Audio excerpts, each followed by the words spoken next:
На кыргызско-таджикском участке государственной границы произошел инцидент.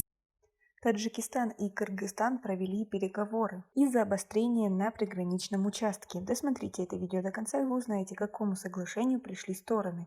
Подписывайтесь на наши обновления, чтобы всегда оставаться в курсе событий. Киргизия и Таджикистан договорились не проводить никакие работы на спорном участке, где в субботу произошла перестрелка между пограничниками двух стран, сообщили в пресс-центре Киргизской государственной пограничной службы. Как сообщается, в местности Тумба Баткенского района Баткенской области Кыргызстана состоялась встреча пограничных представителей Кыргызстана по Баткенскому направлению и Таджикистана по Сагдийскому направлению, на которой также присутствовали главы районов и руководители правоохранительных органов областей. По итогам встречи достигнута договоренность о недопустимости проведения каких-либо работ на участках местности Куммазар Кыргызской республики и Саманьен Дахма Таджикистана.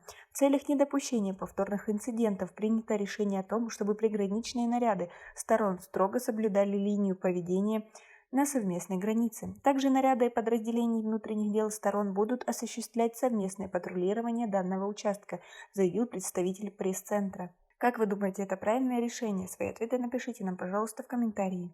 Ранее в субботу в погранслужбе Кыргызстана заявили о перестрелке пограничников на границе с Таджикистаном. Сообщается, что жители приграничных районов Таджикистана без согласования с кыргызской стороной начали проводить мероприятия по очистке участка, чем вызвали недовольство кыргызстанцев. Словесная перепалка между жителями переросла в драку и закидывание камнями. Как уточнили в Бишкеке, со стороны пограничников Таджикистана были произведены выстрелы в сторону Кыргызстана. В ответ пограничники Кыргызстана произвели ответные выстрелы в сторону Таджикистана. Нетрудно догадаться, что в Таджикистане расшифровывают эту ситуацию точно так же, только там уверяют, что кыргызы первые открыли огонь.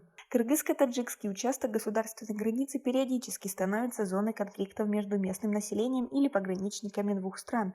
Основная причина – это неделимитированные участки, где невозможно определить, где пролегает граница между государствами. Как вы думаете, как скоро решится этот вопрос и почему он до сих пор не решился? Свои ответы напишите нам, пожалуйста, в комментарии. У нас пока на этом все. Оцените наше видео подпиской и лайком. До скорой встречи!